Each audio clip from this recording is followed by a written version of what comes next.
नमस्कार, मैं हूं दीपक चौरसिया। आज हम मुंबई में हैं। मुंबई में इसलिए क्योंकि महाराष्ट्र पूरा सूखे की चपेट में आता जा रहा है। 15 जिलों को सूखा प्रभावित घोषित कर दिया गया है। यहां पर एक बड़ी बात यह भी है कि राज्य सरकार, केंद्र सरकार दोनों पैकेज दे रही है, लेकिन क्या पैकेज उस आदमी तक पहुंच रहा है जिसको पीने तक का पानी नसीब नहीं हो रहा। हम बात करेंगे उन तमाम जिलों की, हम बात करेंगे उन तमाम गांवों की। 15 जिले हैं, लगभग 8000 गांव और कितने करोड़ परिवार, ये आप खुद अंदाजा लगा सकते हैं। सवाल यह है कि ऐसी नौबत क्यों आई। आज अगर ये नौबत महाराष्ट्र के अंदर आई है तो कल क्या ये नौबत पूरे राष्ट्र के अंदर होगी, ये बड़ा सवाल है। क्योंकि ग्लोबल वार्मिंग एक बड़ा मुद्दा बनता जा रहा है और जिस तरह से गर्मी बढ़ती जा रही है, यह अंदाजा लगाया जा रहा है कि इस साल दिल्ली का तापमान 50 के आसपास जा सकता है। यानी आपका एसी काम नहीं करेगा, कूलर काम नहीं करेगा, हाहाकार मच जाएगा। तो तमाम मुद्दों की जानने की कोशिश करेंगे कि आज अगर महाराष्ट्र है तो क्या कल पूरा राष्ट्र। लेकिन आप विडंबना देखिए, जिस साईं बाबा की दर पे हर आदमी पहुंचता है कि उसकी मनमादी, मनचाही, मुंह मांगी मुराद पूरी हो जाए, उसी साईं बाबा के दरबार में भक्तों से कहा जा रहा है कि भक्तगणों, बाबा के दरबार में अब पानी बचा नहीं।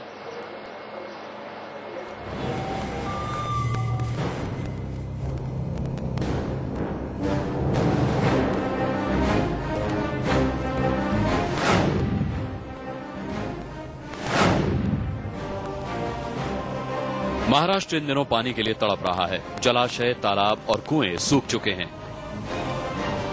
खेती वाली जमीन में डरावनी दरारें पड़ चुकी हैं। फसलें तो कब की सूख चुकी हैं। अब तो इंसानों की प्यास बुझाने के लिए भी पानी के लाले पड़ गए हैं।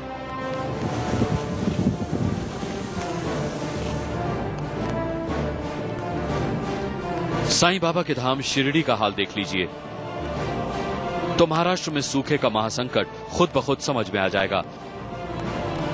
शिरडी का जो तालाब 45 दिनों तक लोगों की प्यास बुझाने की क्षमता रखता है, वो खुद प्यासा है। पिछले एक हफ्ते से शिरडी साईं ट्रस्ट को समझ में नहीं आ रहा कि उस साईं बाबा के भक्तों को पीने का पानी कैसे मुहैया कराए।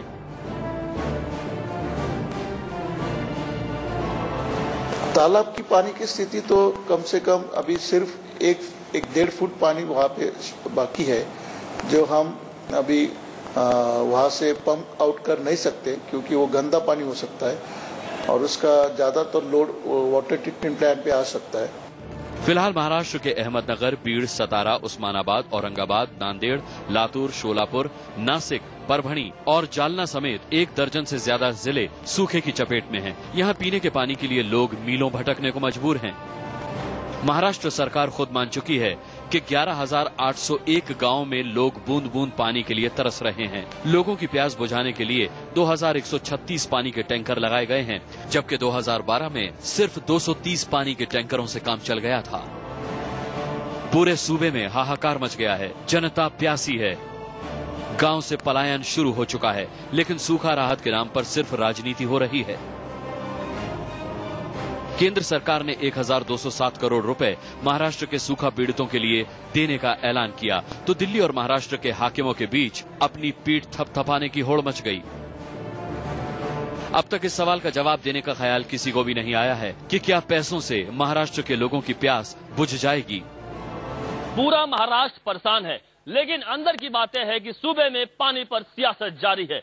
गृह मंत्री सुशील कुमार शिंदे, कृषि मंत्री शरद पवार और महाराष्ट्र के कांग्रेसी नेता अपनी अपनी राजनीति कर रहे हैं, लेकिन वह ये जानने की कोशिश नहीं कर रहे हैं कि 1207 करोड़ रुपए के सूखा राहत पैकेज से इतने बड़े राज्य का क्या होगा।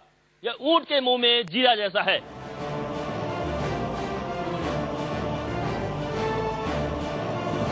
आज महाराष्ट्र में सूखे का जो हाल है, वो आने वाले दिनों में देश के दूसरे हिस्सों का भी हो सकता है।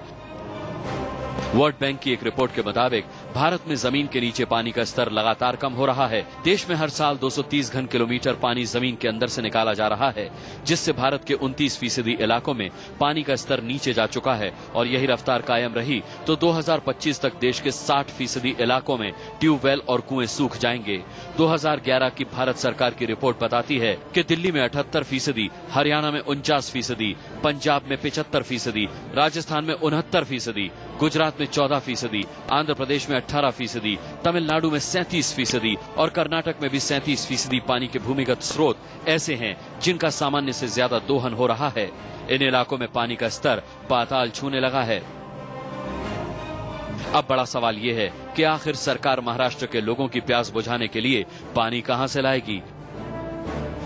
आज जिस संकट से महाराष्ट्र जूझ रहा है, कल वही संकट पूरे देश के सामने खड़ा होने वाला है और सवाल जस का तस है कि क्या सिर्फ राहत पैकेज की राजनीति से सूखे का संकट खत्म हो सकता है।